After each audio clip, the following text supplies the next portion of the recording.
Starting. Oh, yeah. We're live. We're We're live on our Google Hangout. We're red. All systems go. Good times indeed. Basically, people, this is Pyromaniac.com. This is our first ever rookie dossier video, and today we are going to be talking about quarterbacks. Recently, last month, the quarterbacks and every other position was drafted in the 2017 NFL Draft. What we're going to be doing here on the Rookie Dossier is really kind of profiling some of the players. Today is just going to be quarterback, but we'll be doing a video for running back, wide receiver, and then tight end after that. And on this Rookie Dossier section on Pyromaniac.com, we will be kind of just focusing just on the rookies. We know now in fantasy football, rookies get a lot more action. They're scoring a lot more points. I would say last year with Ezekiel Elliott and Dak Prescott and players of that ilk, they were game changers. They were league winners. Joining me on this show tonight in this video, we've got the Hartbeat down in LA. What up? He's our man on the news feeds, and he's down and he's hitting it up. And then we got Waz in Chicago here as well. Gentlemen, what's going on? And essentially what we are going to do on this show is hopefully not go too much longer than an hour, but we are going to talk about the rookie quarterbacks. We've got a list of the guys that we predetermined are the ones that are relevant. It's pretty much most of them, but and the ones that we should talk about. As we know, with two Chicago people here, the Bears made the decision to go for Mitch Trubisky and trade up one slot while giving away a lion's share of essentially three-esque starters for their 3-win team. So there's a lot riding on this guy, Mitch. He needs to be good and not be a piece of poo like we've had at the quarterback position for most of my adult life. The last quarterback the Bears took in the first round, I believe, was fuck it, I'll just chuck it. What's the guy's name out of Rex Grossman, right? State of Florida. Yeah, Rex Grossman. Fuck it, I'll chuck it, Rex Grossman. So let's go in on Mitch. His measurables, you know, he's 6'2", 222. I think he's got the body. That was one of their concerns heading into the combine was this guy going to be 6 feet or was he going to be 6'2"? I'll let you guys kind of go for a minute here and let's just bash and give love and just put this guy through the Pyro ringer. Yeah, I mean, first of all, he wants to be referred to as Mitchell Direct. So know your quarterback. And, you know, I know the Bears gave up a lion's share or maybe a Bears share of picks for him. But you know what? I like the guy, dude. I'm probably higher on Trubisky in Chicago than it seems like the majority of people. Everyone's kind of bashing him because of the situation and the fact that they got, Mike Glennon there right now that they paid some money for at least this year. But, hey, he's a pure all-around pocket passer. He's got the instinct. He's got the arm, the touch, ability to survey and decide and deliver the football. I think his mechanics are right compared to the other quarterbacks in this class. His arm strength is a plus. He has nice feet, slides in the pocket, could take off for yards. Like, he has that Aaron Rodgers-esque type of speed and nimbleness, you know, that kind of just makes things work at times. Yeah, I believe it's referred to as surprising or deceptive speed since he's white. One thing I'm going to say on the footwork, one thing I noticed in reviewing his film is he tends to close his feet towards his target, and he'll short arm a couple of throws. That's one thing that I've seen as a flaw on the move, but that's something that he'll be working with NFL QB coaches that should be able to be fixed. Well, go ahead. No, go ahead, D-Rex. A question I got, and this is something I was reading about a little bit today. You know, obviously these guys are actually the rookies have gotten together, and the Bears have been practicing. I don't know if that was yesterday or 2 days ago, but you know, first practice all together with the rookie OTAs. And the question that Fox got afterwards is Mike Glennon, who basically got railroaded and just invited to the draft party, only to have the first pick and the second overall be a quarterback when he, like everyone else in Chicago and the franchise, had no idea that was coming. Is he going to be a mentor? Is he going to give tutelage to Mitchell? Whenever someone tells them how they want to be named, just so you know, if you're in Chicago and Philadelphia especially, you're basically just saying, like, you're never going to call me when I'm about to ask you to call me just because I'm asking you to call me. So Mitch, I'm going to call you Mitch for sure from now on. He has to earn the L. There's going to be a lot of L's in Chicago. So. Yeah, we've got it. Yeah, that's a good point. But he basically was asked by a reporter, is Glennon going to be a mentor? And the answer essentially was, I don't really need to answer that question. There's no single quarterback, single depth, quarterback position on any team in the NFL, which to me really read essentially no. Mike Glennon does not really want to come in and help this guy become a better quarterback. He wants to keep this job and earn all his money. And, do you say that Aaron Rodgers comparison, maybe it is going to be a little bit like, not that Glennon has any stature in the far realm, but when Aaron Rodgers got to Green Bay, it was a frosty relationship. We know that story's been well told. Favre was like, "Why'd you guys draft this guy? I'm still good to go." And they weren't the best of buds most of the time. So I thought that was interesting, and one of the reasons why I think it's bad that they didn't let everyone know that they were going to do this, because now there's just a lot of animosity at the whole situation. Well, yeah, and another thing is I was kind of looking to the Sam Bradford situation last year, thinking that could happen again. I don't think that's happening with Glennon. I don't think he has any trade value because the market sees him as being overpaid. The Bears overpaid for him, and they don't have tape on him from the last 2 years. So I think Trubisky is basically sitting in the airs for at least 1 year while they pay out Glennon. Yeah, and you bring up experience, and that actually kind of relates to a lot of like the discouragement with Trubisky. You talk about some of his foot mechanics and whatnot, but like personally, I don't find any major fault with Trubisky as a prospect. The media says that he has the inexperience. That means they don't know what to think because he didn't play several years and didn't get hyped for 4 years. I think that perceived experience is kind of a reason to like him a little bit more. He walked into his starter's role, and in one season he played like he's been the starter there for several years. I don't think he needs an adjustment period. I do think he's ready to go right when the Bears are going to need him, and they're going to need him either during this year or for sure next year, because Glennon, they're not going to restructure a contract. He's not getting paid any money, and they may kind of just like rely on Glennon as a backup, but he's going to be all discouraged, like you said. So there is going to be some bad blood there. It's probably the last thing that the Bears need. They're used to it though. So I think that's a good point. And here's a question I got for you to follow up on what you're saying is when do you think the Bears are going to need him this year? Do you think the Bears are going to be listening to whispers from the fans and internally from management that, when we probably end up going, maybe 1 or 2 wins through the first half of the season, do you think that they're going to throw him in, or do you think they're going to really take their time and give him a chance a year or so? Is he going to just ride the pines no matter what this year if Glennon's healthy, or do you see him getting a slot? Like, first you, Oz, and I'd like to also hear Hartbeat what you feel on that one. So with Chicago being such a big football city and the fact that they're not very good, I think that's kind of similar to the Jared Goff situation. Everyone was wondering, like, why didn't Jared Goff start away? Number 1 overall pick. The thing is, they didn't need to start him right away. But after some bad games, they're like, bring in the new guy. I think it's going to happen. And the Bears are going to want to kind of save face. The coaching is going to want to try to get a little bit of a change up going on. I think we could see Trubisky this year if Glennon doesn't play lights out. He doesn't play good enough. I think they're going to see what he's made of. I'd rather Trubisky not play this year and not get thrown to the wolves and get all beat up and then lose his confidence because he's already jumping into a losing situation. I would like for him not to start this year, but I think there's a really good chance he will. And on top of that, there's a really good correlation with QBs who sit out their rookie plus season coming in and having pro experience and having production like you look at Brady, he sat out a year and a half, came in the playoffs, and Aaron Rodgers is seen as one of the most talented or the most talented quarterback in the league. So there's a clear correlation between letting the guys sit out their rookie year, because I think it's dealing with protecting their body. Those hits that they take their rookie year, not knowing when the rush is coming, not knowing where it's coming from, and being able to protect their body. That's something you learn by watching, not by doing it away.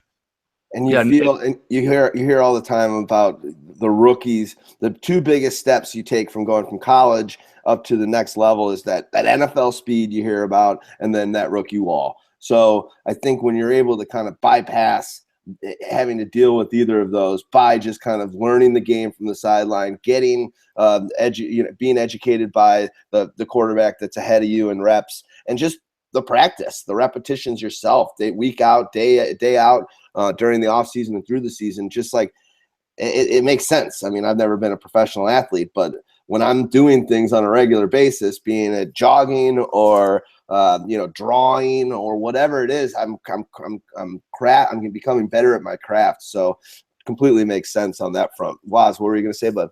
Yeah, so I mean, I think that's the hardest part about looking at a prospect like Trubisky, because we don't know when his future is going to come. It may not even come next year. Who really knows what's going to happen? Mike Lennon isn't awful. He's a good quarterback. I think he has enough tools to make it work in the NFL as a decent enough stopgap quarterback in order to get Trubisky to learn on the sidelines a little bit. Trubisky probably absolutely definitely needs a year, like you said, the correlation with rookies that kind of sit for a little bit. The thing is, I do believe that he has all the qualities to be a franchise quarterback. He was drafted by the Bears on purpose. They showed so much love for him by giving up so much to get him. They know what they got in Trubisky, and I think they know how they're planning to use him. I think the arrow's trending up for Trubisky, while everyone else has him pretty much flatlined all the way at the bottom. Like, I like his measurables and his future more than a lot of the quarterbacks in this class. Mm-hmm. And one thing you were talking about before, D-Rex, is Rex Grossman, the last QB picked in the first round. He brought them to a Super Bowl. Yeah, I loved his game. I was a big fan of Grossman. I think so. We all agree that just so you know, Waz, I give this guy grief. It's not really him that I don't like. It's more of the whole scenario of it, of just the discommunication within the franchise, pace, like at a time when he really needed to kind of do something big. I felt like we gave away those picks where we didn't. Yeah, we got our guy. That's the argument. He went and got his guy. I like that Chuck Spud, blah, blah, blah. But it's like we could have gotten him and still kept those 3 picks. So that's my beef. I'm excited, and I also thought we were a 3-win team and needed a ton of defensive help. And this was like an out of this world defensive draft class. So that's my only beef. It's really nothing against Trubisky as much as it is probably everything else. It's not his That's fault. exactly it, though. That's what I was saying before. Yeah.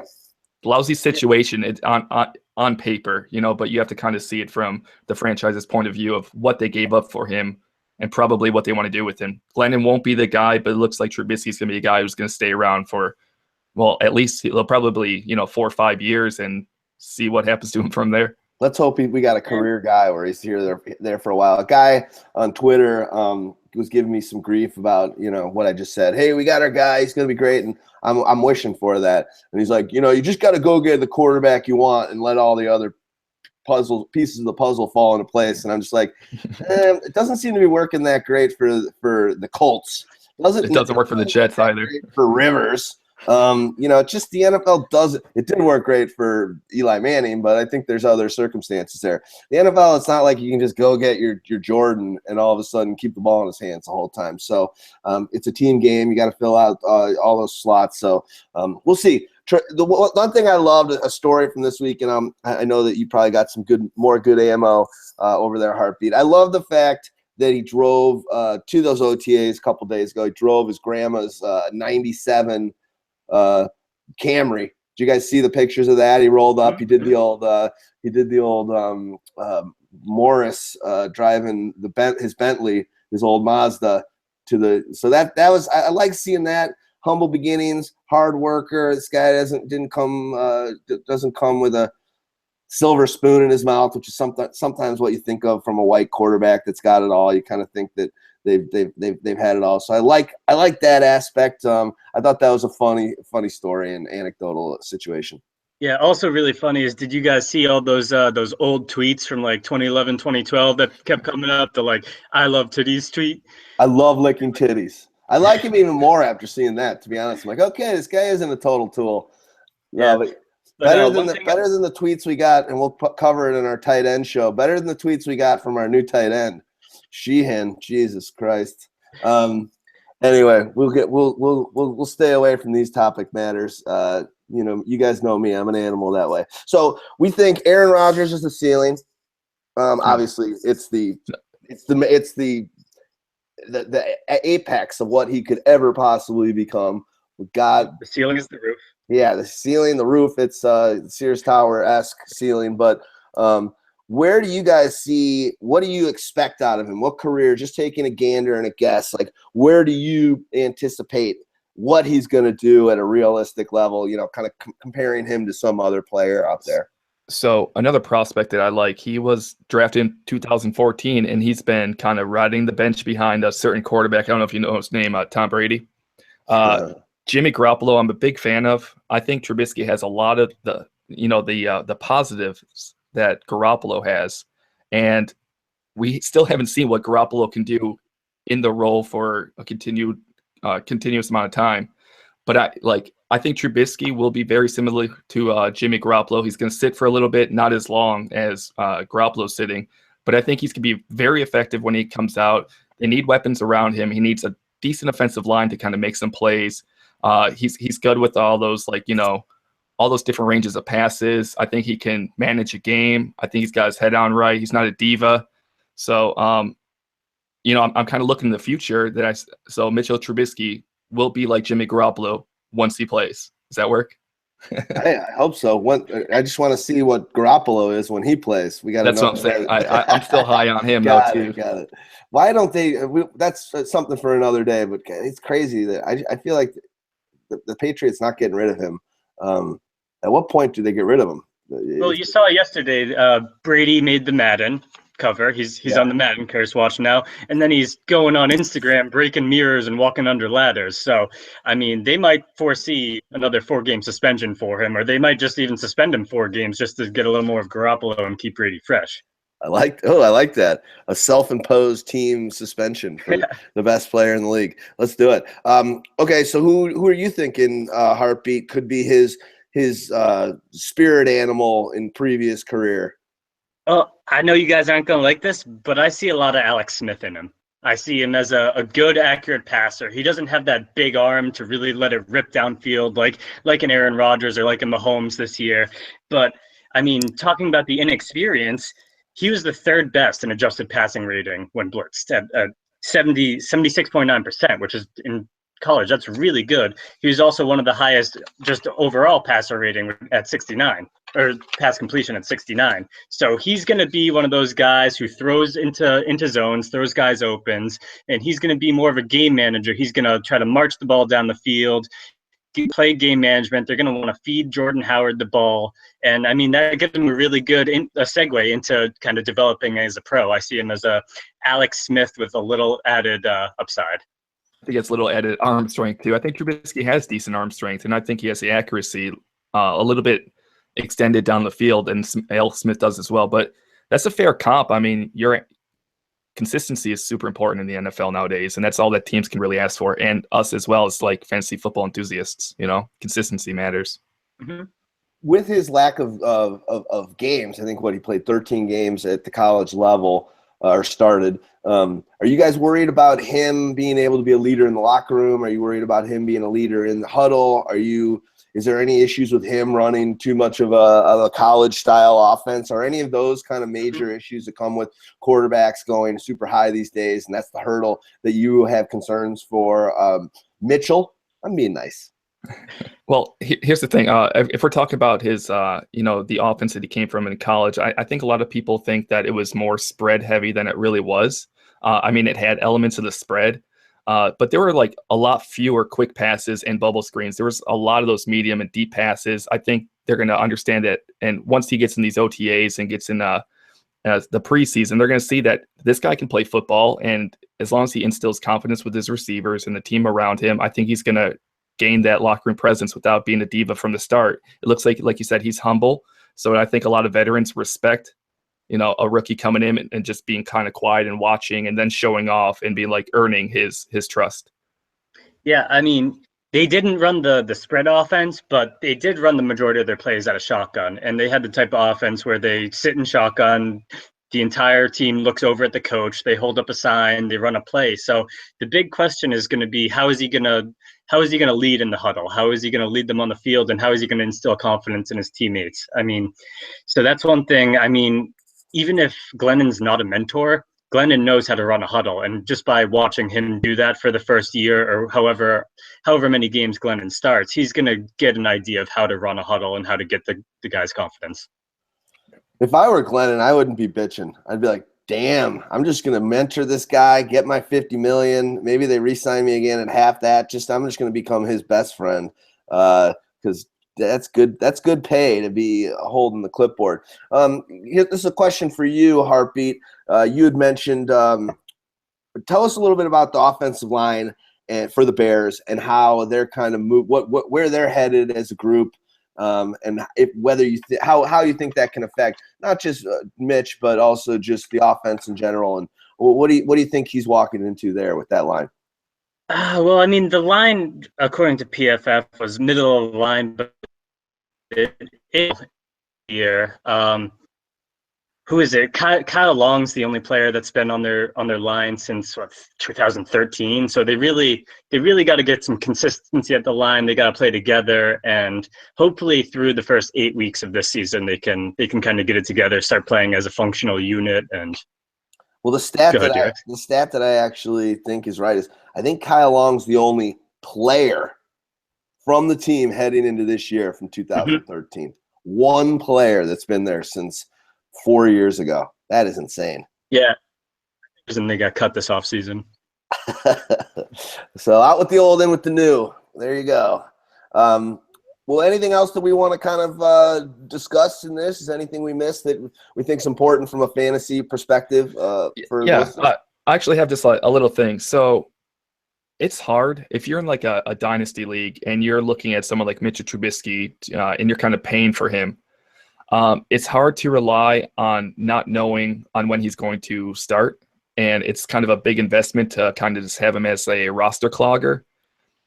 So right now, I think it's like if you got Trubisky or if you're looking to buy him and the price is getting a little too rich, you could probably buy like a Jared Goff at like a quarter of the price, and you're probably going to like reap similar results in the next 2 to 3 years. So it's kind of look ahead. Don't buy the rookie hype completely. I think Mitchell Trubisky, he is a better quarterback than Jared Goff, and I was actually a Jared Goff fan from the start. But move on, get someone that's going to give you results sooner than later, and then down the road, if you start acquiring some other guys or some picks, you can go out and buy Mitchell Trubisky when he's still not starting. Mm-hmm. And on top of that, I kind of the same view as you. I'm looking at the last 3 years of rookie quarterbacks drafted early. You got the Winston, Mariota, they're clearly the top. Then you got a Wentz, and I think he's fitting right in between that Wentz and Goff area. So, I mean, he does have value in Dynasty. He does have value down the road, and he's worth holding on to right now. If you have the ability at quarterback to kind of sit and wait on him, if you have a Breeze or a Brady or a Rodgers. Agreed. And we're staying away in redraft this year. There's too much other stuff out there. Correct? Yes. Mm-hmm. Yeah. No, he's not worth drafting at all because he's probably not going to start all year. What do you guys lastly, and then we'll kind of do some other move on. What do you think about his weapons? What do you think? Obviously, we know that Jordan Howard came out of nowhere his rookie year last year. What do you like about his receivers and the tight end, including that new rookie kid? Where do you grade them? Are they going to help him out? Or are we in trubs there? No, I think having someone like Cameron Meredith is great to have on your team. And Kevin White, he's still an amazing prospect. We're still waiting for him, but I think he has two very, very good wide receivers to throw the ball to at least, and that's enough. And you got Shaheen as the tight end. You got You got a veteran presence. I'm drawing a blank on his name too. Zach Miller. So if he's healthy and he's playing right away, I think having someone like that, if he's still around when Trubisky's playing, as that comfort zone, kind of safety blanket. And I know that's kind of a misinterpretation as well, that quarterbacks need their tight end. It's not true, but having targets like them that are very consistent with the football in their hands is a good thing to have. I like his options a lot better than some of the other quarterbacks, in the league. What about you? Yeah, I mean, sorry about that. Yeah, Kevin White, obviously, all the potential in the world. He really excels at those intermediate to long routes over the middle. So that's somewhere where Trubisky can hit him. Meredith is a good look over the outside on like a high out. And then I think he's going to love Zach Miller as a security blanket. And then Jordan Howard, he's a great runner, but he can also catch. Langford can catch on third downs. They got a nice set of weapons. And being the backup for this upcoming year, he's going to be able to develop a rapport with the young rookies, second year guys that are trying to work their way up the depth chart as well. I agree. Nice, crazy little side note story that I read about. I think it happened yesterday morning, or not yesterday morning. No, it happened 2 days ago in the afternoon, and this is just a Chicago Chirac story for you. Kevin White's hottie girlfriend driving his Austin Martin in my neighborhood, literally 2 blocks away from where I live, at 4 in the afternoon. The new thing they do is they call it a bump and run. They slam into you at a stop sign. You get rear-ended. You come out of your car, and this is Kevin White's hottie little girl. She gets her car rear-ended. She jumps out, looks at the damage. Someone else from the car that rear-ends you runs up, jumps in the driver's seat, and takes off. Steals the car. That happened 2 days ago to Kevin White and his Austin Martin. So it's awesome living in Chicago. And the moral of the story is, if you live in Chicago and you drive and someone rear-ends you, day or night, don't get out of your car to inspect the damage. Probably just keep going, or stay in the car and lock it and call the cops. You can figure out the damage when you got a little security blanket. But that's been happening literally by my house a lot lately. So just putting that out there. We got anything else on Mitch here, or should we move on to the second quarterback taken in the draft a couple weeks ago? Just a little note. Also, in dealing with his wide receivers driving, Eddie Royal packed his bags and drove out of Chicago a couple days ago as well. So they clearly like their young receivers if they're going to let Eddie Royal go, because he's been the face of consistency for you as that third string wide receiver. Yep. They think, obviously, we signed Kendall Wright this offseason, who's got a lot of upside, got the talent of the guys, as Dogmatic would say, but it just can't seem to stay healthy. So hopefully, I think they think that he's going to play that Royal role. So let's check it out. But Mitch Trubinsky, obviously, from my lips to God's ears, rooting for you. Hopefully you can bring it around and be worth the pick and what we gave up. Kind of like Tom Hanks from Saving Private Ryan, when he goes to Matt Damon, he goes, "Make this worth it. We had 12 people die to come get you. Make your life worth it." I like it. That's what I'm saying to Mitch right now. All right, Patrick Mahomes the second. That guy, talk about just the buzz cycle, and where you think about where he was in his last couple games at Texas Tech, to all that buzz rising, and people getting nuts for him. The combine, he was still here, but just like 3 weeks before that draft, no one was talking about anything but this guy. I'll let you run with it, Hartbeat, a little bit, but obviously he moved himself up super high into the top end of this first round in this draft.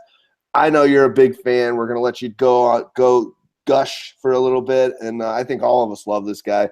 Go for it.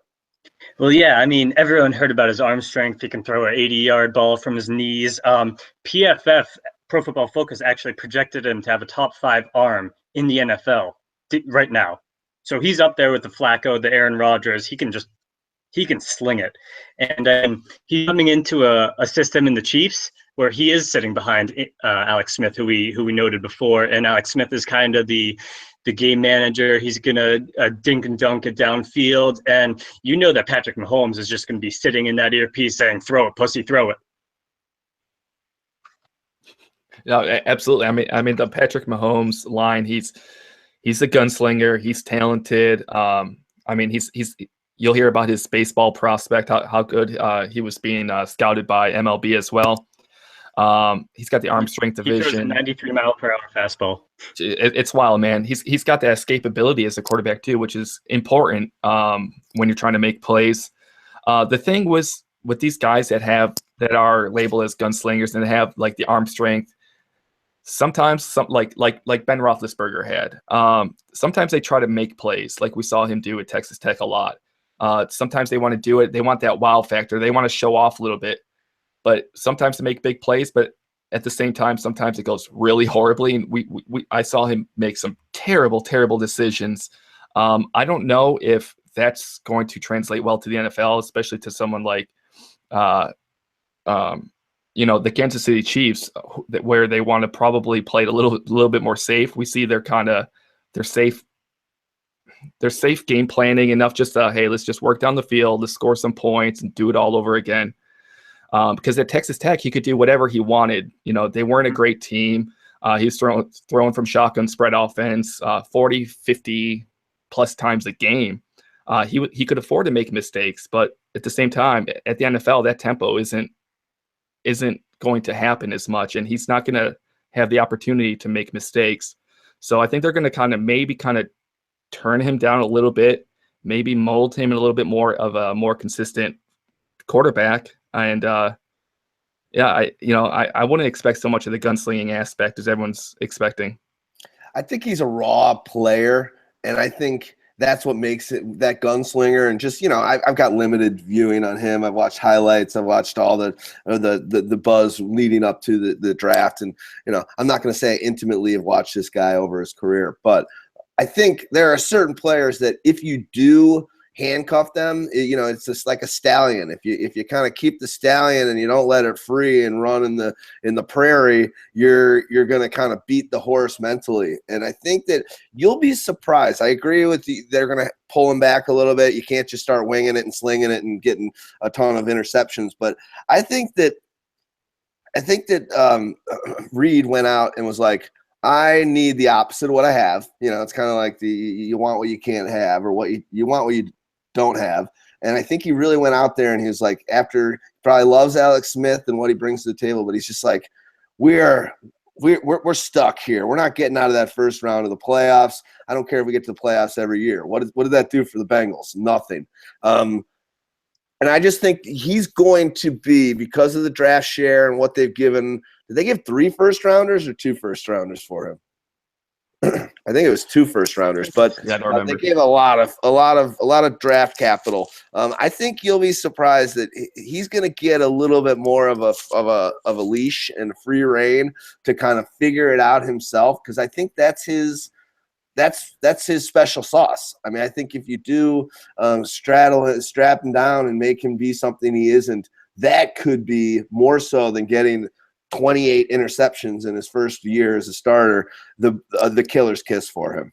Maybe I'm wrong. I think they'll meet in the middle a little bit. Like you said, I agree with what you say, but I also think you kind of got to let someone be when they're like this, the same way Favre. Remember when Favre was on Atlanta? They tried to be like, rein this guy in, and it's just like, you can't do it. And then he gets traded, and he goes over there. We've all heard the stories. We've seen it, and great football life on him. Then he went there, and Reed was it Reed or whoever? I'm just facing coach. Yeah, Reed was like, let this guy do it.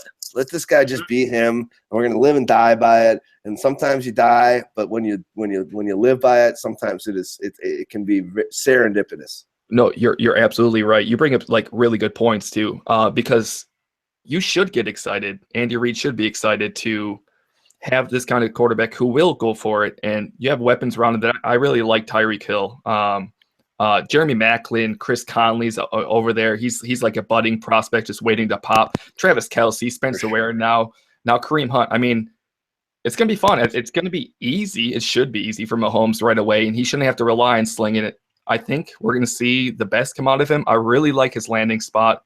And I probably like him a little bit more than some of the other prospects just because he will go for it. So you're going to see some of that. We'll try. And as soon as that works out the first time, he's going to pop. You know what I mean? So, well, that's funny. And I'll let you, sorry to interrupt you, buddy, at the end there. I'll let you go here next, Hartbeat. But that's funny you mentioned that. You just rattled off his targets and his talent level. That's ridiculous. I mean, I wrote that out for the Bears last night, and I liked it, and I was like, higher end C. When you think about the well-rounded talent that he's got, and like you said, adding Hunt, who knows what he can do, but I like Ware already. That offense can be special. And it's like they just want to. They've got a silencer on it right now, and Alex Smith a little bit. It's kind of like I think everyone knows. It's like let's just let this thing. Let's just open this thing up a little bit. Yep. Yeah, and I mean, I can definitely see the Sam Bradford situation from last year happening with Alex Smith this year. If they're going to say he's looking pretty good during training camp, he's getting the ball out quickly, they're going to say, well, shit, Alex Smith, we don't want to lose in the first round of the playoffs. Again, you're gone. We'll grab another first-round draft pick for you. And, I mean, Mahomes come in, and he can make all the throws. And, I mean, you're talking about how he could, because of his decision-making, he could have a really high number of interceptions and really get beat up in that regard. But he only threw 10 interceptions last year in that pass-heavy offense, and that was only a 1.6% interception rate. So, I mean, he can make good decisions, but I noticed when he rolls out, he runs and passes a lot. He throws on the run. It's almost always 10 yards short of the receiver. When he goes up into the pocket, it's a perfect pass every time. And that's what he's really going to learn from Alex Smith, who is a mobile quarterback. He does stay in the pocket, but then he'll bounce from the pocket when the pressure gets too tight. And I mean, that's what he's really going to get from sitting behind Alex Smith, is that when to leave the pocket, when to sit in there and make the throw with pressure. And we talk about it. Andy Reid is going to do everything he can to turn him into Brett Favre. So he's going to let the reins off.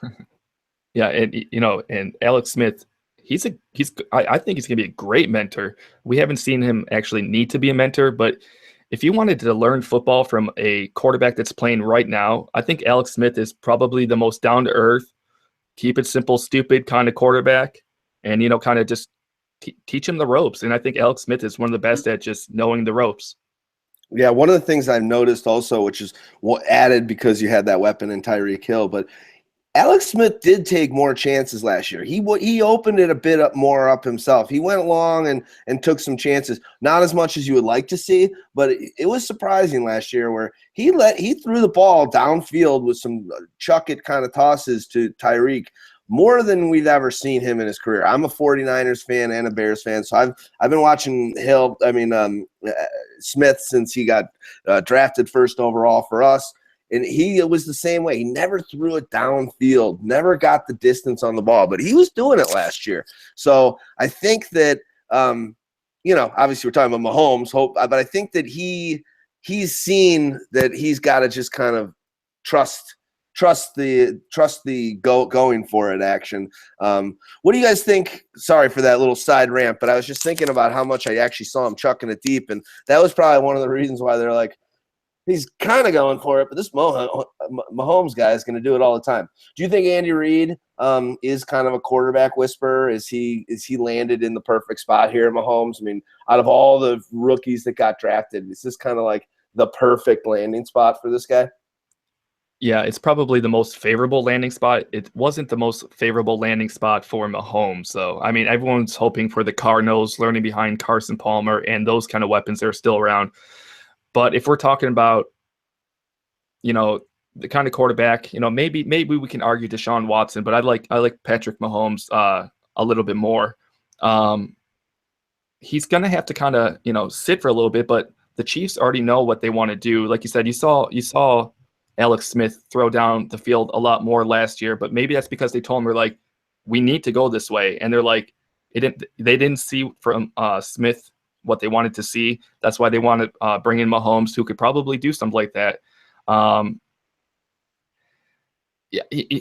It's a really good situation, and I don't think it's going to take any longer than one season to see him starting there. Yeah, I mean, I think he's going to make Kelsey look like better than Gronk. Because, I mean, Kelsey's been compared to Gronk all his time, and Mahomes can just sling it. One thing I really like about Mahomes is he has a great subtle pump fake. He's going to go keep those safeties at home. And, man, once they get a step, boom. Yeah, I think also the one thing that you'd put, one of you guys had mentioned before is just the different angles that Mahomes is able to throw from.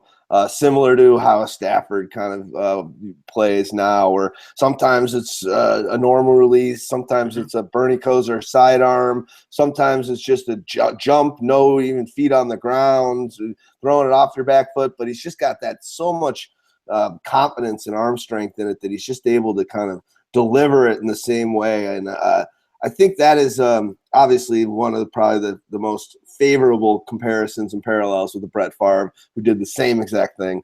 I'm so excited to see this guy at draft day when he was sitting next to I forget the name of his agent. That guy's been the agent of the Stars forever. Was sitting with him on draft day. And at first, I thought that was his girlfriend sitting next to him. Later, his mom's kind of hot. I was like, oh, wow, Mahomes, dude. He's got himself a MILF. Look at it. Is that his baby? And then I think maybe either his sister was to the left. She was either hot. Maybe that was his girlfriend. But Mahomes, coming from some nice genes. Your mom should be in MILF Hunter, and your sister or your girlfriend are hot. I have a terrible pun. So you want to go Holmes with his ma, right? I want 2 times. I want to do it twice.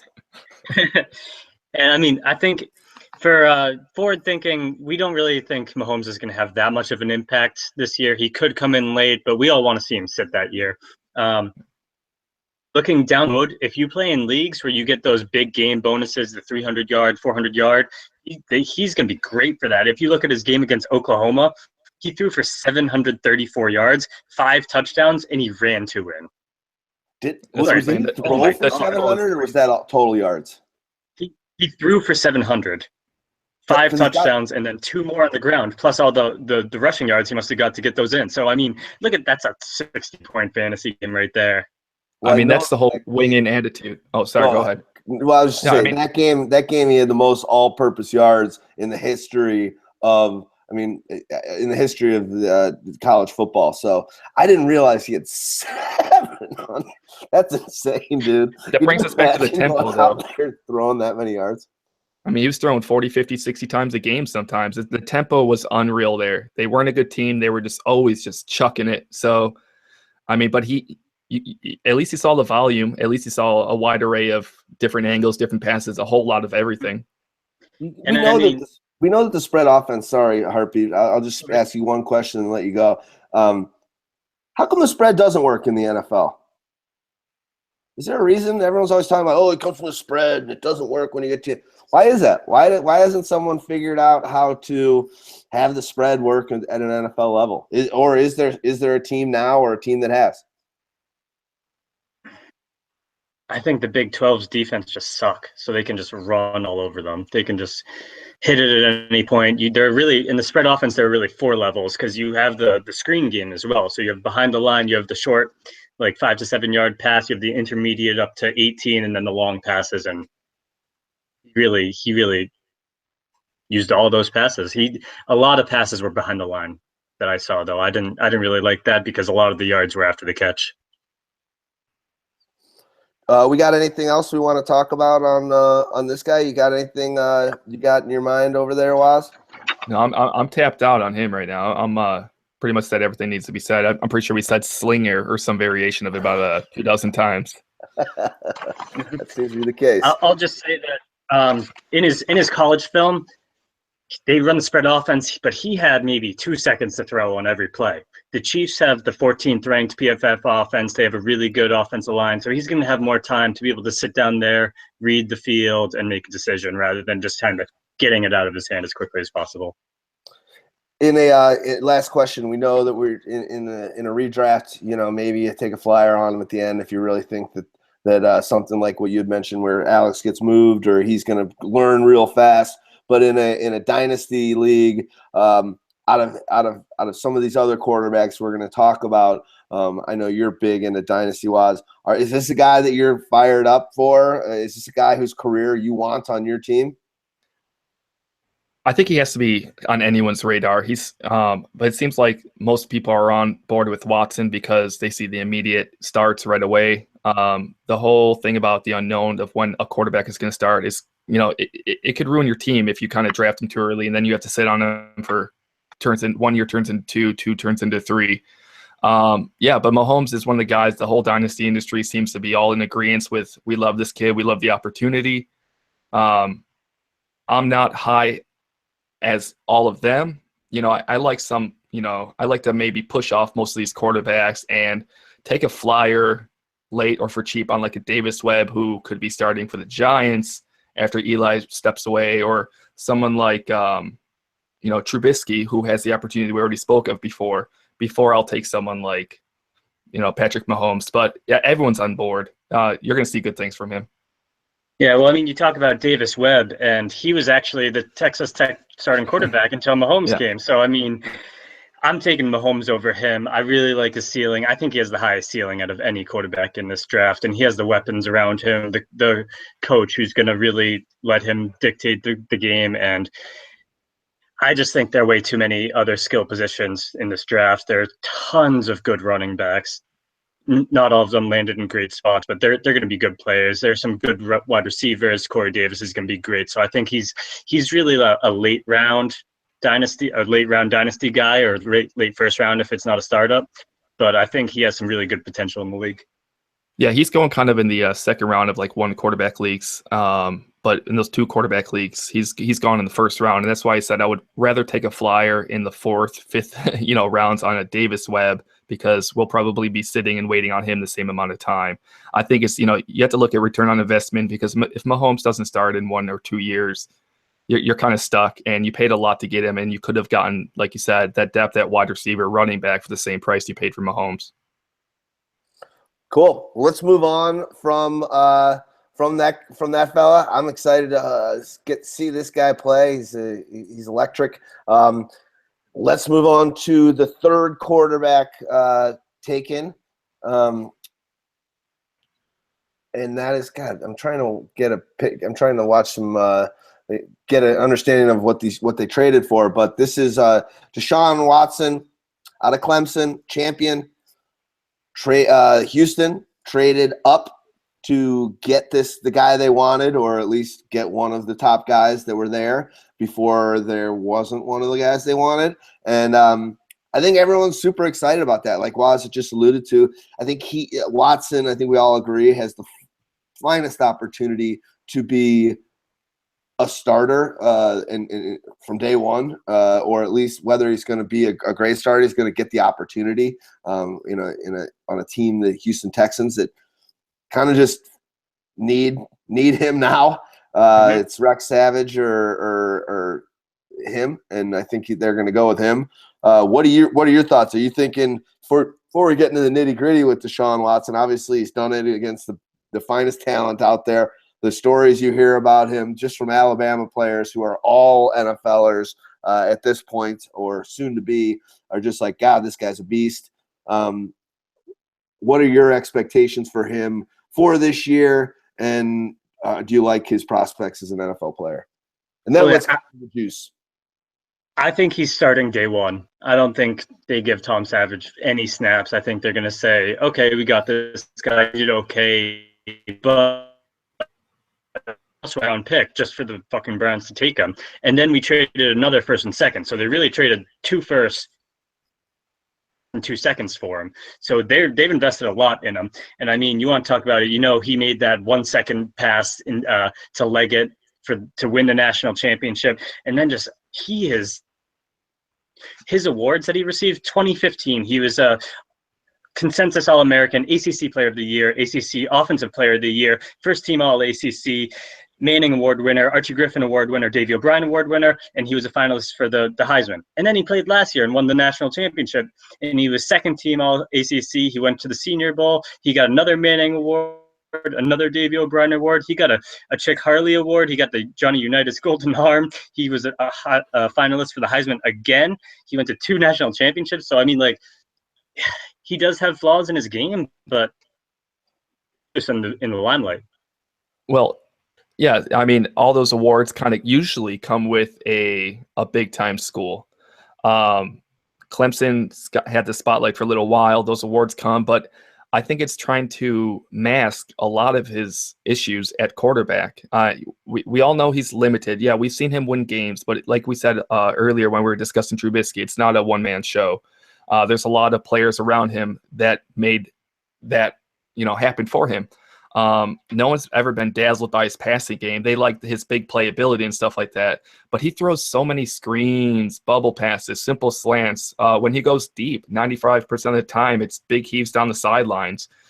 He's super, super prone to turnovers as well. I mean, when you have 23 interceptions in your last 21 games, that's a huge red flag. I mean, that's football smarts that are, when you're throwing the football to the other team that many times, that's the problem. I mean, Deshaun Watson threw 2 or more interceptions in a game 8 times in his final 2 years, which is more than almost any name that you could talk about, any turnover quarterback. I mean, it wasn't the most, but I remember if you're looking at all names from like the last 2, 3, 4 years, he's up there up top and by a big margin.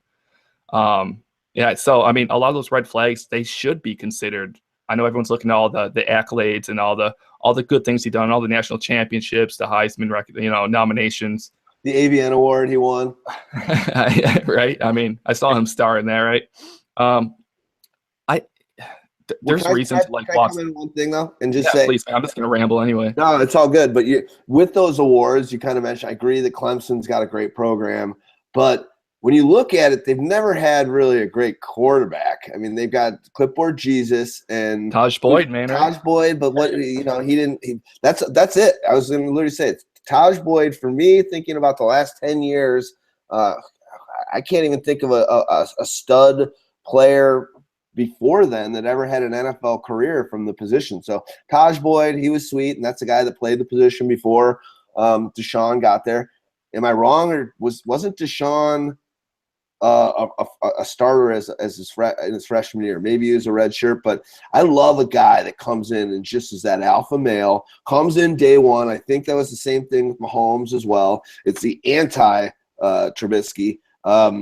Where you come in day one, you're in an elite program, and you are just the big dick. And at day one, it's just like, all right, everything you do is you are just showing that we can't give this to anybody else. And I think that's the reason why we think day one. I agree with what you said to start this out, Hartbeat. I think day one, week one, Deshaun Watson is the starter for this team. Here's something. But I love that. I love that kind of mentality that just comes in. And it's just like, that confidence, this position, you need that more than anything in the world. So the only thing I wanted to say is just like, love Clemson as a program, but Charlie Whitehurst is the biggest name quarterback that they've had. I'm going to bring up a little bit of a comparison. You kind of threw a little bit of shade on Tajh Boyd. Tajh Boyd put up very similar and or better numbers at the same school. And like in their last 2 years of starting, both Tajh Boyd and Deshaun Watson, Watson had a 67.4 completion percentage to Tajh Boyd's 67.9. Watson had 290 passing yards average. Boyd had 298. 2.5 touchdowns and 1 interception for Watson, 2.7 touchdowns and 0.9 interceptions for Boyd. And then Watson had maybe 20 extra rushing yards a game. But I mean, there was a lot of similar output in their games. But everyone, it's so easy to sweep Tajh Boyd under the rug and put Deshaun Watson on this super tall pedestal because of all of his accolades and the fact that he won a national championship. But there's so many red flags, and I just want to tell people, just be cautious. Just really know who you're buying into, and don't just see that immediate day one start. You're going to get output right away, but just don't be surprised if it's a slow start or, it's kind of you start getting rattled because of his performances and his interceptions. He's not an elite quarterback. Like you said, he'll make plays, he'll get it done, but it's going to be a rocky road if he ever, to actually get there sometimes. So just tread with caution. I don't like paying the price for him right now because of those red flags. I'm going to kind of let everyone else battle it out for him, and I'm just going to play it a little bit more safe.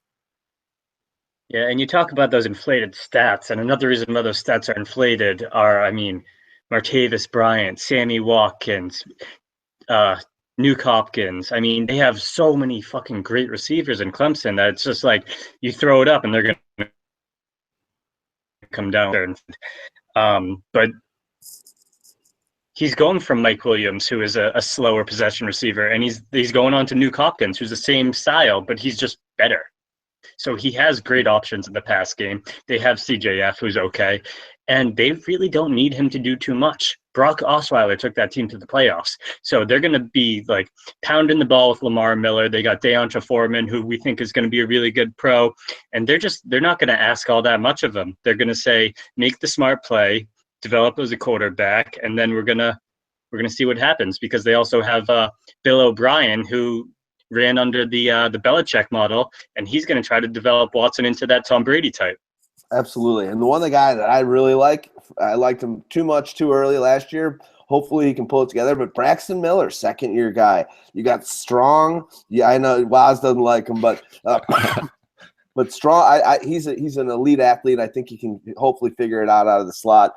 Will Fuller showed some great promise last year. If he can just held on to a few more balls. He started out hot, so he's got that deep route, that deep guy to take the top off.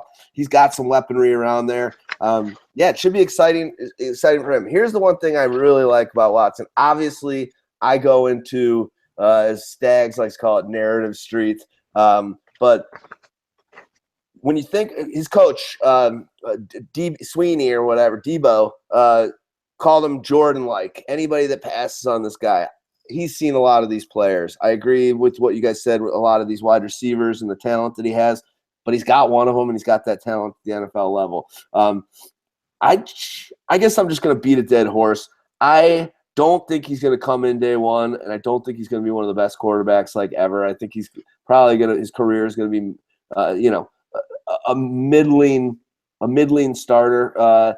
But I think he's going to be a 10, 12-year NFL quarterback. I think he's going to be around. I don't think this is a player that comes in with a Rick Meyer or something, where it's like, he kind of has a couple good years and you keep getting opportunities, and then he's out of the league in 5 or 6 years, even though Rick Meyer was a backup for a few. But I don't think that's going to happen. I don't think he's going to be Tom Brady, Aaron Rodgers, but I certainly don't think he's going to be Mark Sanchez or Ryan Tannehill.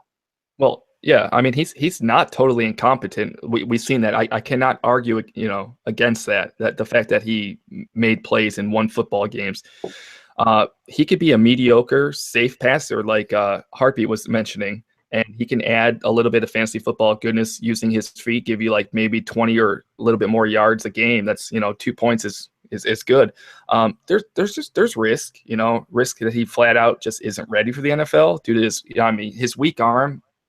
It should be noted, very important. And his soft personality, if he just kind of just does what he has to do, if he never actually steps up and takes that leadership role, we may see everything else kind of maybe falling apart around him. He needs to be that leader. I'm not sure if he can actually be that leader. He had a low Wonderlic score, so that makes you wonder, does he actually have the smarts to be a leader and understand all the intangibles that you actually don't see out on the field? There's going to be a moment of goodness. We might see it right away, but again, beating the same dead horse, just kind of tread with some caution. I'm going to say one thing here. He actually finished as the second overall college quarterback by PFF with a 91.2 score, and he was really out there just making plays, and that's what gave him that high score.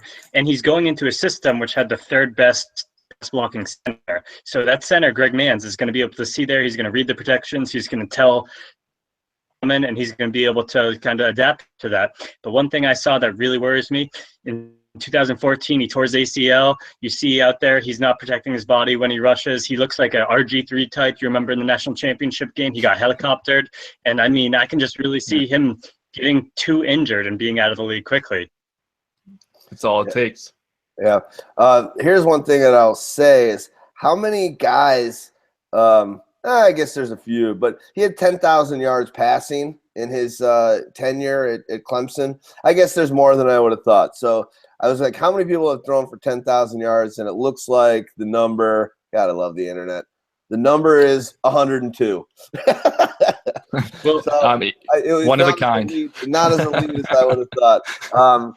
But it just shows. The other stat that we have down here, though, is also 90. He had 90 touchdowns and 32 interceptions. Is that, I don't know, is that a bad ratio? Sorry, I was having a little bit of coughing fit there. What was the question about his touchdown interception ratio? We were talking about the how many AVN awards he won. Best scene for a newcomer is what we're hoping for in his rookie season. I'm crazy. Well, Yeah. in 2016, we talk about how he had a high number of interceptions, and I did some analysis, and for first round quarterbacks, we expect that interception number to increase by about 6 or 7 in his rookie year. So he should be looking at like 17 interceptions to 20. So that's a high number, and then 20 to 24 really. But then you look at it, and he threw a lot of interceptions, but he had what, 2 losses in his last 2 seasons. So he throws all those interceptions, but he's winning games. And in the fourth quarter, he was a 71.6% passer, and he threw for 652 yards, 4 touchdowns, and no interceptions in all of the fourth quarters. So when it comes to the fourth quarter, he's a clutch guy. He can do what he needs to win, but it's whether he can do that all 3 quarters, if he can put a full game or not. Yep. So who do you guys think? Who do you think his player, comp is in the NFL? Old school, new school, currently. Who's Deshaun Watson going to be? Well, it's really hard to say. I I'm saw kind of looking through some of my notes here. Go ahead, Hartbeat. I need to pull something up. I saw Randall Cunningham was an old school player that he got compared to. I don't really see that. And Randall Cunningham had Chris Carter and Randy Moss, so it's like you can't really expect that production from him. I'm going back to RG3. I mean, he plays like him. He throws the ball around. He gets those short passes, and then he kind of goes for that back shoulder fade a lot. Then he's got those happy feet, and he's willing to go out and run. And I think he doesn't have the ceiling of an RG3 in that rookie year, but the ghost of RG3 that's going to be his range of the ghost of RG3 to probably 80% of RG3. I did kind of have like this little Johnny Manziel thing going on. It's not a good comp. It's just kind of one of those like mediocre mobile quarterbacks who were just always backups. Like I don't think he has any starter or elite caliber comps. I think he's kind of plays kind of subpar to the average NFL quarterback. So it's really hard to comp someone like him. You know what I mean? I mean, he hasn't been relevant, but I'm going to look to Teddy Bridgewater as that kind of stays in the pocket quarterback, but can also scramble, but tries to choose not to protect his body. And I mean, I think they have somewhat similar kind of games. I hope he's more than all that, and I think the Houston Texans fans are as well. Is there anything else that we want to cover here with this guy? I think he's more of a I think he's more of a Dak Prescott type of guy, hopefully, or another guy that I think he's in the same realm of. Hope he has a better NFL stature, but is Tannehill, where he's got that athleticism, and maybe Tannehill's got more raw arm strength or whatnot, but maybe he could be similar in comp to one of those kind of guys. And again, they're not the elite Hall of Famer, but this is a smart guy, whether his Wonderlic tells that story or not. He is. I do think he is a leader. He's been a man among boys and men from day one throughout his career, and I think he's hungry. He's a hard worker. He's the last guy to leave the field, earliest in for film, from what I've read and the stories and what you hear talking to him. And at the end of the day, I'm pretty sure, and I trust this guy, pretty sure Gruden had him as his number 1 quarterback at the end of all of his Grudenizing with these rookie quarterbacks coming in. He's like, I've seen Trubisky. I talked to Mahomes. I've done Watson. I've done these other guys we're going to talk to. We'll probably go next to Kaiser. And he's like, this guy's going to be my best pro. So I like a Gruden, and I trust that guy. Anything else you guys want to pop out before we get on to the next pick? Yeah, my closing note is he's probably not going to come into the NFL and be that 400-yard guy, 4-touchdown guy, but he does have the best defense in the league, and they're getting J.J. Watt back, so he's going to have some pretty good field position to work with, what we would project, and he could turn those into scores a little more easily than like a Trubisky or a Mahomes could. Absolutely. Yeah, I love that take right there. I mean, Texans defense, we were talking about it when we did the mock draft on the Pyro podcast. I think they're going to be the league's best this year, and I think it's going to help out Watson a lot, for sure. Sweet. Well, thank God that these live hangouts don't have a time limit on it, because we're 3 players in and we're 1 hour long. This sounds very Pyro-esque to me. And it's good to see that you're finally drinking some of your some of that Greyhound, or is that orange? Is that an orange juice? Is that a what do they call that? Tequila Sunrise? Yeah, it's actually BCAA. I had a weird kink in my neck this morning. So Look at this guy. I love it. All right, I had a weird kink in my neck too. I took something else. Is that why you're wearing 2 collars, D-Rex? You can see To that support on your the neck? I kind of hit it well. Got my boating hat on though. Yeah, it got a little chilly in here, so I've got 2 collars. See how I hit it? Now I'm gonna go high on it. Nice. We've cracked Pandora's box. All right, so we're gonna go on to Deshaun Kaiser. Biggest measurables of all the guys. He wasn't too happy that he was not a first rounder. He went to Philadelphia to be a part of the draft situation, and he was the last guy standing in that room at the end of day 1.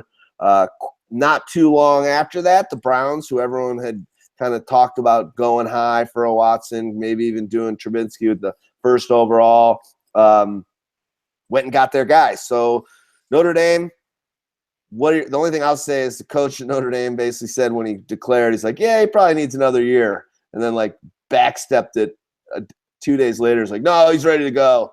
Way to go, Dick. What are your thoughts? You guys think this guy's got an NFL career ahead of him? Absolutely not. There's going to be another shirt. There's going to be another name on that long list of Browns jersey quarterbacks.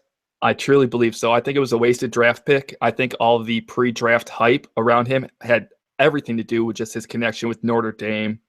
I mean, at the college level, Kaiser was an effective runner. He has that size and speed. He has a barrel-like body. I mean, he looked like a fullback in the open field most times. But in the NFL, man, he's going to get wiped out before he gets started. He's slow. You're seeing a guy with like a little mobility in the NFL, but with a rocket arm, but it's erratic. I think all of his instincts are questionable. I mean, in the end, he needs a team that can develop him probably into an NFL quarterback, and I don't think the Browns are that team. They're very metrics driven now.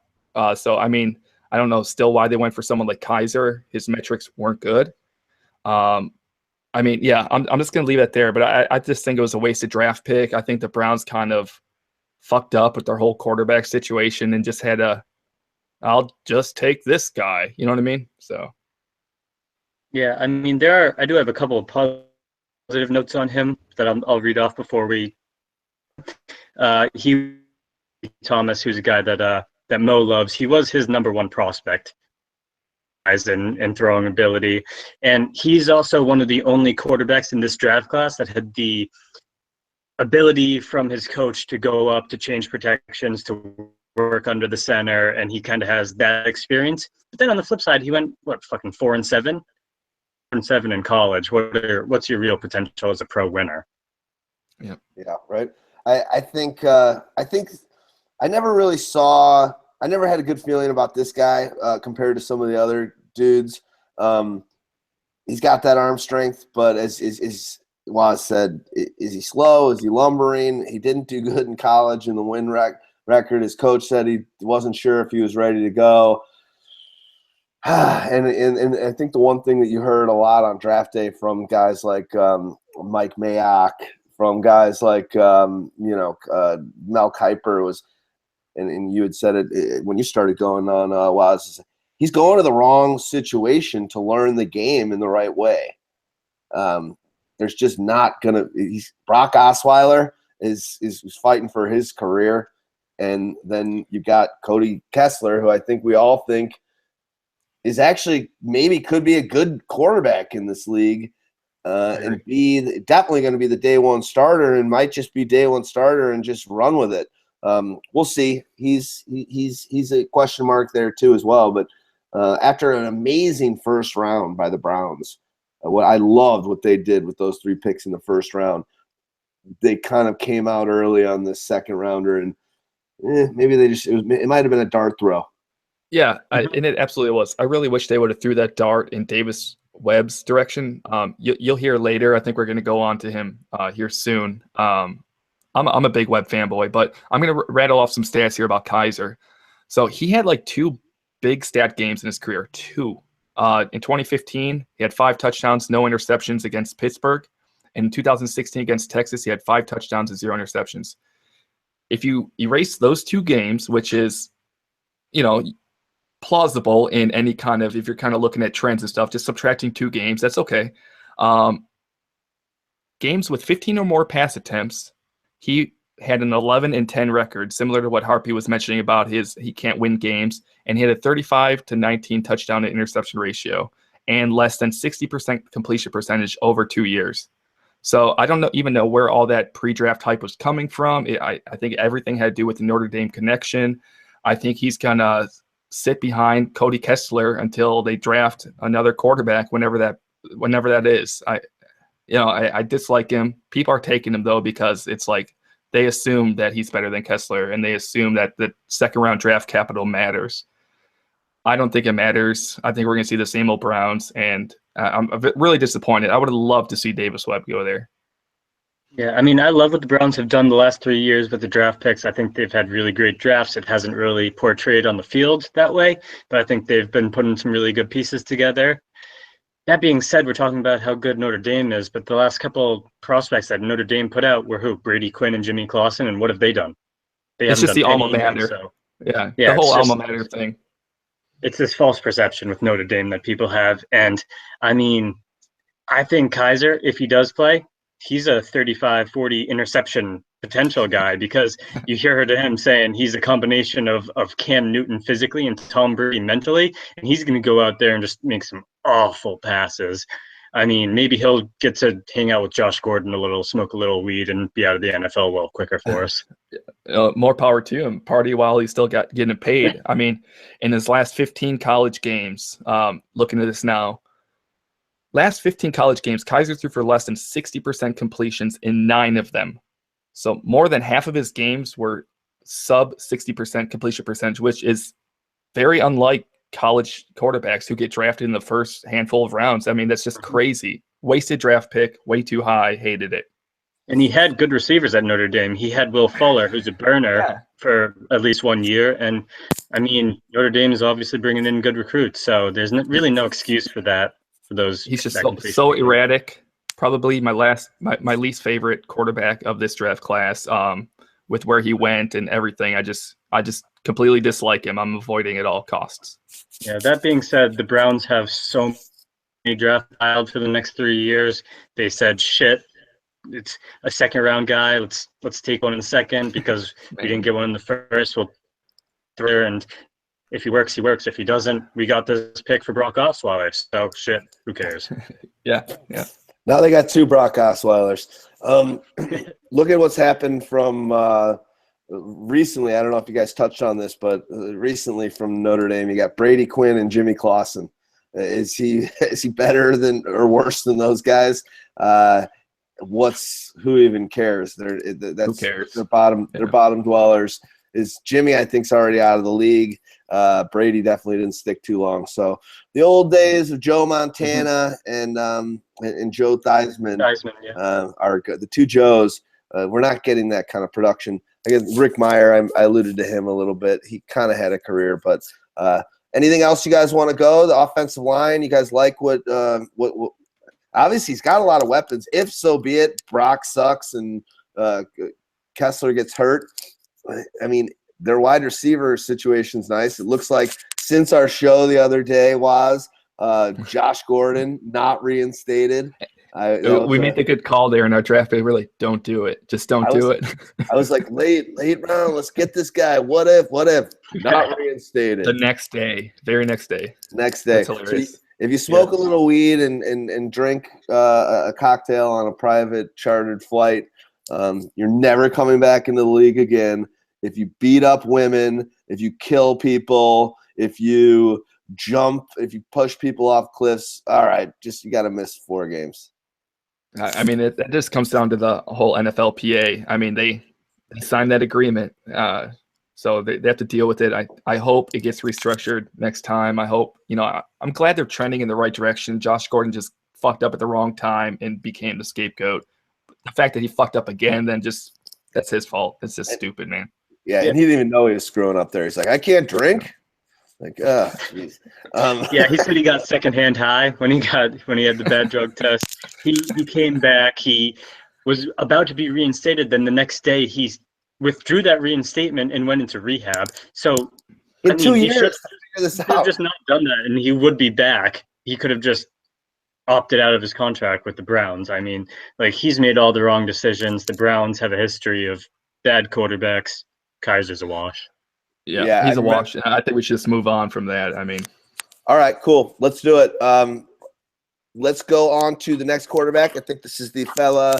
Actually, it's am I wrong? Am I getting these? Did I have this in the right row? Okay, yeah. Next quarterback. Let's just hit up. Go ahead. Sorry. No, you do it. Davis Webb.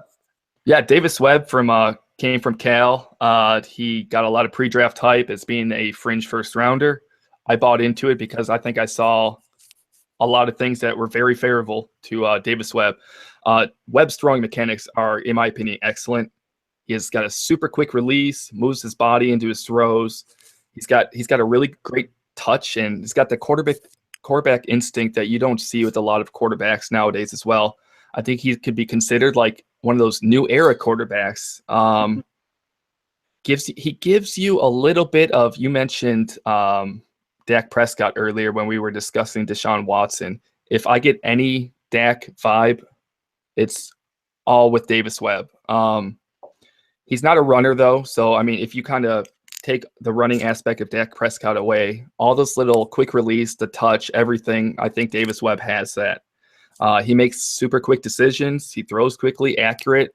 I like everything about him and how he fell, all the way to past Deshaun Kaiser into the third round. Just, it baffles me a little bit. I think he would have been great in Cleveland. Maybe it could have been his injury history that maybe kind of, made Cleveland think otherwise. He made a little bit of made some bad decisions, but when you're kind of in a high tempo offense like Cal was, mistakes are going to be made just based on the volume alone. So he's huge. Yeah, I mean, I'm going to hold you to that idea that some quarterback could be great in Cleveland. So we're going to see if any quarterback is ever great in Cleveland. But I mean, we talked about it before. Still waiting. He was at he was at Texas Tech and he got beat out by Mahomes. So he got hurt. He got injured. He got injured, and then Mahomes came in. So he never lost his job. He just got hurt.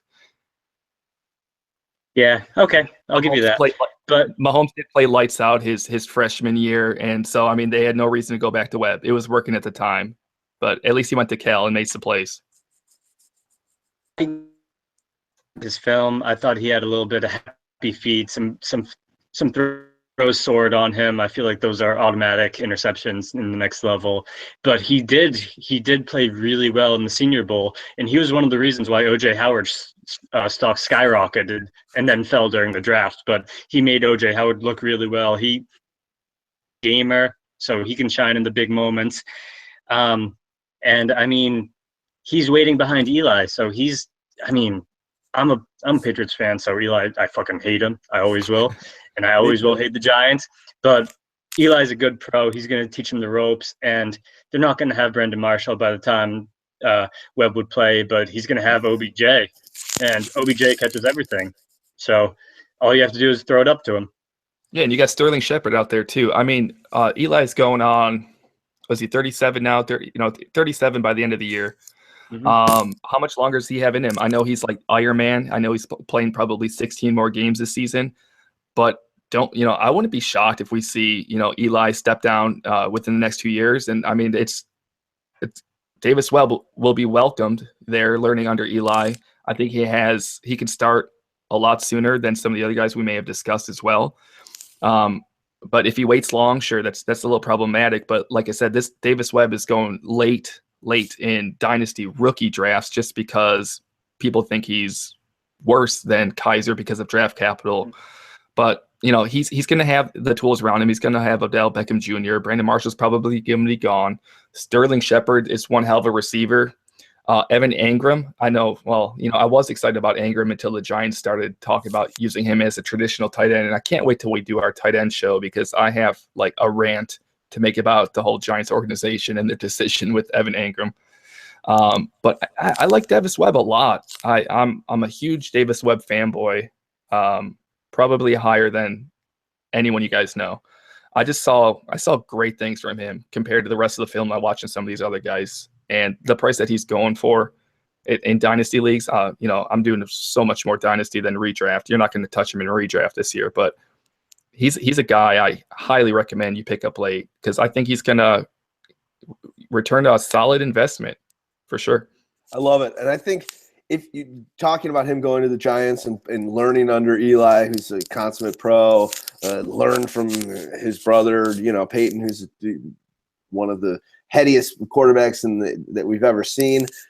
Is there a player, career-wise, we don't know, but as far as just body type and style of play, Davis Webb is the only thing he is like a little bit taller than Eli Manning. So they're almost like the exact same player coming in when Eli came in, just in the style of quarterback that they are, which I think undeniably helps his career projection on learning from a guy that he's very similar to. Yeah, but I don't think he's as erratic in some of his throws as Eli is, but we just seen that kind of come with Eli. Eli's just a different kind of quarterback than the quarterbacks in the league. He plays just kind of okay, but he wins football games and Super Bowls. I don't know if Hartbeat remembers the Super Bowl that Eli won a couple times. But like I mentioned, a similar comp to that Marcus Mariota, Dak Prescott-esque kind of football player without the running. I think he's one of those new era capable quarterbacks that will mold and fit very well in the NFL. And I like the fact that he's learning behind Eli on the Giants. I still would have liked him to see him like right away just to kind of, prove to people, hey, I told you so if he went to the Browns. But maybe you're right. Maybe the whole sitting and waiting for Davis Webb is a good thing. Cool. Last thing I'll say, unless you've got anything else to go on this player, either of you, just in the brief video that I've watched from him, highlights and leading up to the draft and listening to some of these experts on all this stuff. One of the things I like is that he's not scared to take the hit. He's not scared to sit in the pocket. He's not scared to wait till the last moment for a play to break, knowing that he's going to get destroyed. I feel like that's a quality and a trait of the best quarterbacks in the league. Eli is one of those guys where it's just like, I'm about to get blasted, but I need another second here before I get it out. And I think that's a great trait for him and figuring out where he could fit as an NFL quarterback. I don't know if you saw that Viking last year with some Adam throwing the ball into the dirt every 2 seconds, but that's actually one of Davis' own points. He's a really smart quarterback. He does make really great pre-snap plays. He dictates what the coverage is and decides based on that. But his point of weakness was after the snap. Once the defense changes their look, is he going to be able to adjust to that? And that's something that he's going to need to use the next 2 years under Eli to figure out. Cool. You got anything else on this guy? Either of you? No, I think I blew enough smoke up his ass. I'm planting my flag. I'm just going to wait for it to happen now. There's one picture of him that is hilarious. Usually it looks normal, but there's a picture that goes around when you do searches for him where he just does not look like he's an NFL quarterback. So if you're bored and you want to just do a search on Davis Webb, you'll see the picture I'm talking about. You're like, this guy is the guy that Waz loves, but hey, you can't always judge a book by its cover. No one would know that I had the best wonder look in the history of the NFL. You could have stopped at Wonder Luck, and I think that's all right. Enough about me. Let's talk about CJ Beathard. Obviously, he's got some great. Jump ahead. Yeah, I want to quickly talk about this guy. Oh, that's all you, man. Go ahead. You can go ahead if you want, but I actually just on heart and vibe, and I do that a lot of that with fantasy. and looking at someone and the kind of player that I kind of relate to and feel, out of all the quarterbacks in the draft, I like this guy's my spirit animal of everyone else. I know that Houdini on a show that we had a couple weeks ago hated him at Iowa, and Houdini's an Iowa guy and watched a lot of Iowa film. But for me, just watching him as a football player and the way he conducts himself and the style of guy he is, there's just something about him. I feel like it's Roethlisberger-esque. But that's all I'll say about him. I like a CJ Beathard, just just my heart, my gut. And I got a big gut. I mean, we all got to kind of get those late round guys that we're all fans of. I think it comes with a lot of these rookies. No, everyone's looking at the same film. Everyone's looking at the same, reading the same articles, but we all take different opinions about it. Who knows what Kyle Shanahan is really going to do with that offense? We're still not even sure what the quarterback situation looks like there either. He said he was his guy. That's one reason I like him also. Shanahan, obviously, it could be coach speak, and it fits your situation and what you're doing to say that. But they were basically like, obviously those first rounders were probably the guys that he would have grabbed first. They know they weren't going there. But he said CJ Beathard, he's like, that was the guy we liked. So let's talk about him briefly, and I know we're going to move on, and we'll talk about Peterman next. But do you have anything to say on him, Hartbeat? Beathard? I mean, we got to kind of innately trust Shanahan. He has a sense for taking those quarterbacks and running backs late. He was really pulling for Cousins. I think he linked him to Cousins, and I mean, this is one of those times where like when Bill Belichick makes a move and you're just like, well, I don't know what the fuck he was doing, but we got to just trust him. I think Shanahan's the same way with running his offense. So if he gets the chance to start, I think he could be good, but I really think they're going for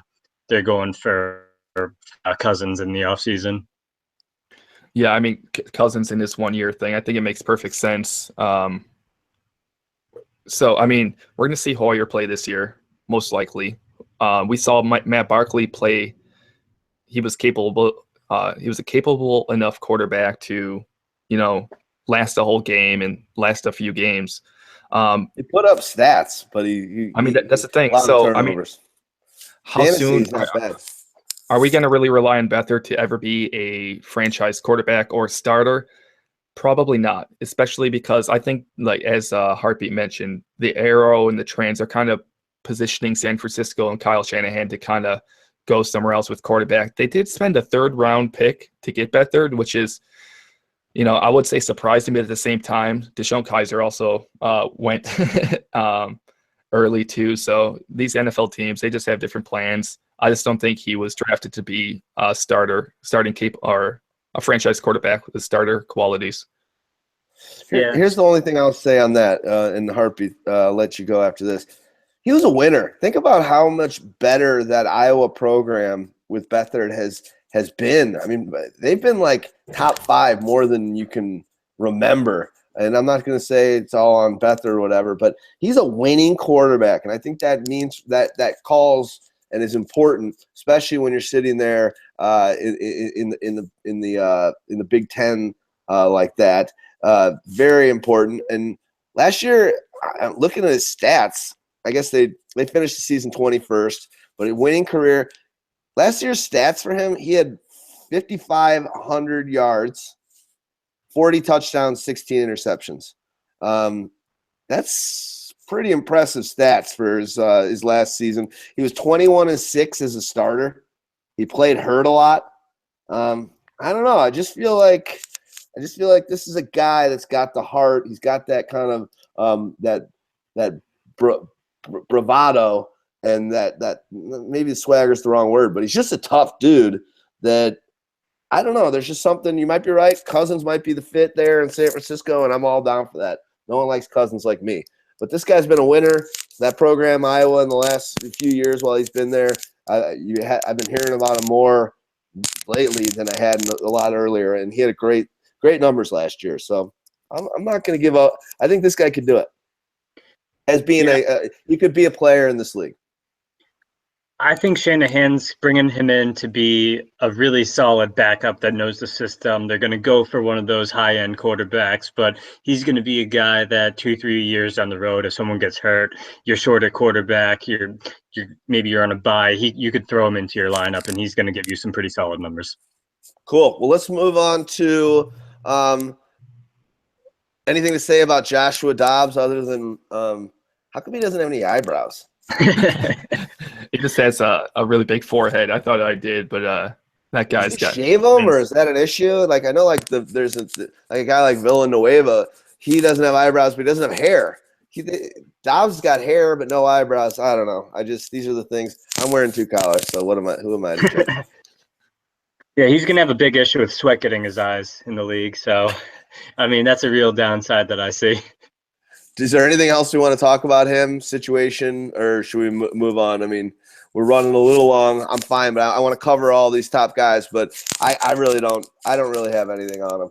I mean, the one thing I saw is he was at quarterback. He was one of the best athletes. So he's a guy that, similar to Beathard, if he comes in a support role, if somebody goes down, he'll be able to go out there, maybe get you some rushing yards, maybe provide a nice little floor for you.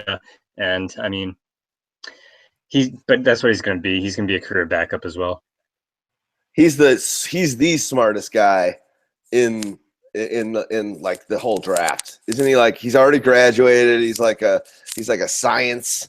He's like a rocket scientist, literally. So, and when if you're thinking about game smarts for the position, he's the apex, the premier of it. Literally, I'm pretty sure he's already graduated school and he's a rocket scientist. So, good work on that. Amen. But he went in the 4th round, 135th pick, and he's on the Steelers. So the Steelers, as we know, need a if you've got Big Ben is playing, as said by him, year-to-year basis. He's going to probably after this year just play if his head's feeling good, if he wants to do it. So Dobbs, who knows? Who knows what they're going to do? Might be able to have that opportunity. He's got the body, and if they think he's the next option as their franchise quarterback, we know that he's got the weaponry like nobody else. As long as all pieces stay there. There's a lot of things to like about Josh Dobbs. I mean, he faced some tough competition. 3 times Alabama, 2 times Florida, 3 times South Carolina, 2 times Georgia, Arkansas, A&M, Oklahoma, and 3 bowl games. He went 500 in those games, 8-8. But he also, 21 touchdowns, 13 interceptions, and 57% of his passes were completed. But he showed enough, poise and capability to win football games and, throw the football down the field against such stiff competition. So, I mean, he's not a starter, but it seems like he knows the football game enough to be a capable backup, Yeah, and he can also do it on the ground. Sorry to interrupt. Yep. Go. Yep. I'll just say that coming from the SEC in the last 10 years, the only really fantasy relevant quarterback that we've seen has been Matthew Stafford out of Georgia. So the SEC, even though they play the toughest defenses, they're more of a ground and pound type of league, and they don't really, they're a limited upside. But that being said, if you're playing with Antonio Brown, Martavis Bryant on the outside, and Le'Veon Bell, how can you not throw for 300 yards? Right. Cool. Let's move on to the next player, and that's going to be Nathan Peterman out of Pitt. Get after it. Go do it. All right. So, the thing about Peterman, I think the reason why we're kind of jumping on him now, I don't know if we're going to finish up with him or not, it's because he is actually the quarterback 2 on the Bills. I'm not sure if that's anything to get excited about, but it's relevant. Something happens at Tyrod. It's Peterman's show. So, but the thing is, from what I saw from Peterman, it seemed like he threw like a shovel pass near the goal line for a touchdown on like every passing touchdown. Pittsburgh had that sweet play at the goal line. They ran it so many times, super effective, but it's not a sign of a comp that I have read before. It's not a sign of the next Tom Brady. Peterman is a one read and throw kind of guy, very inaccurate on the majority of his passes, on anything that's like further than 10 to 15 yards. And so, I mean, any of those short to intermediate passes, he's very inaccurate. And you can't be inaccurate on those throws at the NFL level. He doesn't have that good arm in order to get the ball any further down the field. And he's a small guy. He relies on his feet a lot, but it's not going to translate well to the NFL. He's one of those really good college quarterbacks, and that's it. That's his ceiling. You know what I mean? So, yeah, Bills better hope that they never have to actually start Peterman in a football game, or they're going to look like the Buffalo Bills. Mm-hmm. And they'll look like the Buffalo Bills anyways. But one thing that he does have positive aspect is he was fourth in the draft class in completion percentage on deep throws, so 20-plus yards, at 54.8, which it's not that high, but you see him playing with a guy like Sammy Watkins. I mean, they refused to give him his fifth-year option, which is ridiculous in my opinion, because he's best for talent-wise if he can stay on the field. But he could work well with Sammy Watkins on those deep throws, and Zay Jones everybody likes. So they have some pretty good options out there, and if he gets the chance, he could be a top 20 quarterback maybe. It's Tom Savage, the last guy that came out of Pitt. Is he going to be better than him? I liked Tom Savage, but we're never going to see him, nor do I think we're ever going to really see Peterman. I think I like Savage a lot more than Peterman, but that's different times, different teams. Who knows? Peterman. Him being the second on the depth chart means he could some action, and the Bills have showed they're not really willing to give Tyrod that big deal. So they cut back because he's not that good. He's not as great as everyone thinks he is. I agree with that. He's their fantasy quarterback. He's been good at fantasy. Yeah. He's been all right. He's been able to be top 10 in fantasy the last couple of years. But I agree with that. What else do we think this year? Obviously, you guys dynasty-wise redraft. Nathan Peterman's pretty much not an option. Is Cordell Jones? Is he an option? Is that more? Who out of these two, Jones or Peterman, do you like better? But we got to talk about it because there's opportunities knocks. Who's going to be the number 2 quarterback this year? Who's going to be the number 2 or 1 quarterback next year? I think it'll be Peterman. I mean, both are pretty bad options to have, but the fact that the Bills took this guy now, and they already have him second on the depth chart. And I think he's okay enough in the short game, and he can use his feet. I think that's good for a number 2 if he can kind of make a different kind of plays his way. It's not going to be the traditional way. It's not going to be the most effective way, but it'll get the job done until they bring in, some other vet who is on the free, sitting as a free agent right now. Someone like Colin Kaepernick, or what I mean. There's guys out there that teams will probably bring in before they rely on someone like Peterman to finish out a year. But I would take Peterman over Jones, but both are like non-factors in dynasty.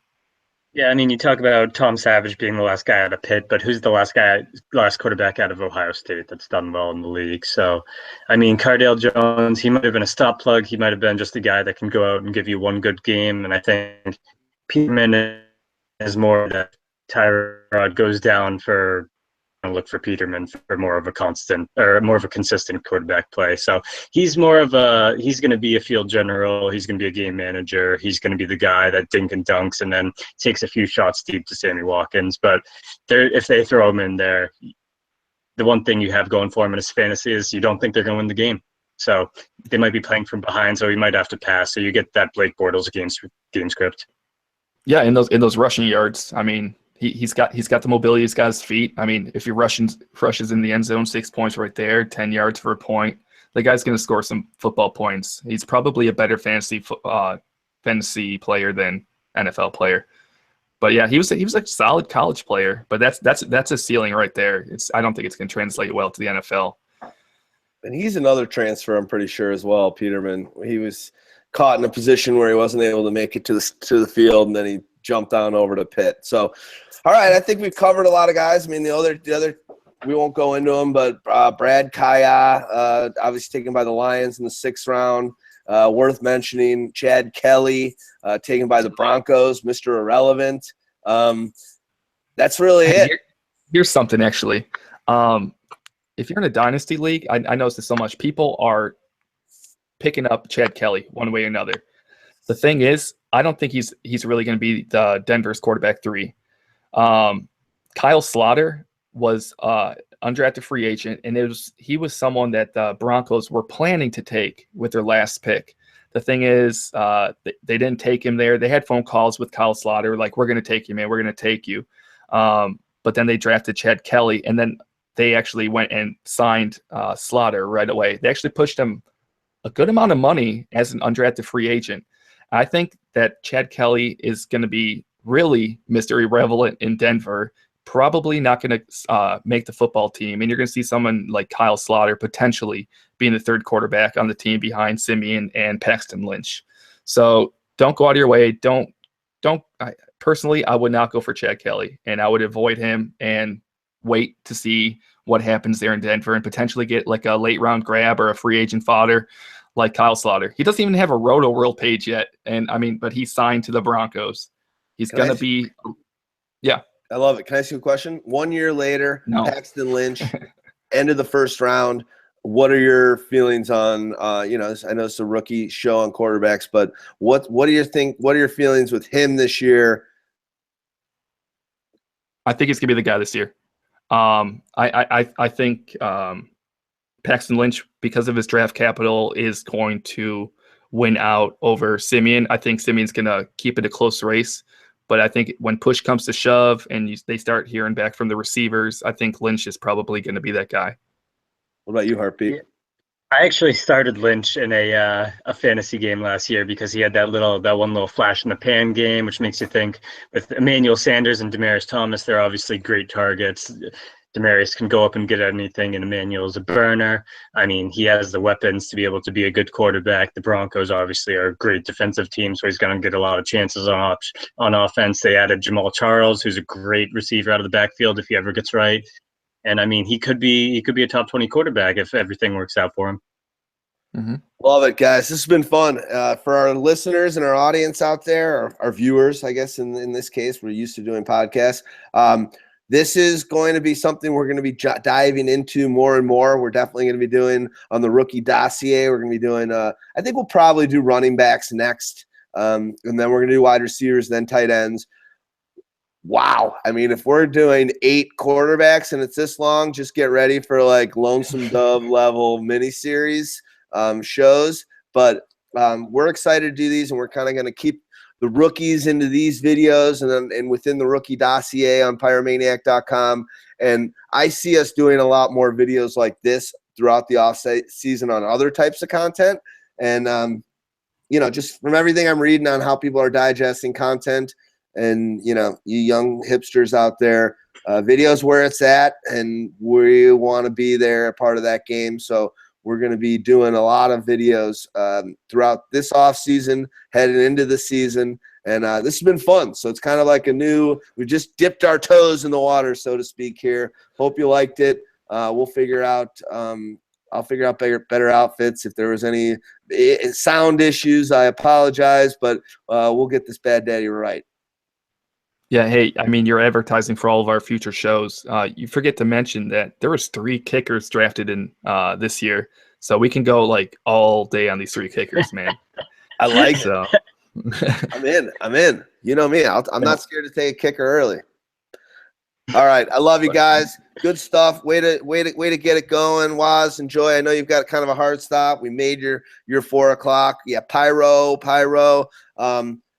Hartbeat, thanks, buddy. You're doing a great job on all the stuff, and we love having you around on Pyromaniac. Appreciate it from down in sunny Southern California. Waz, enjoy the rest of your day. I'm D-Rex. We are Pyromaniac. Thank you very much. Until the next one.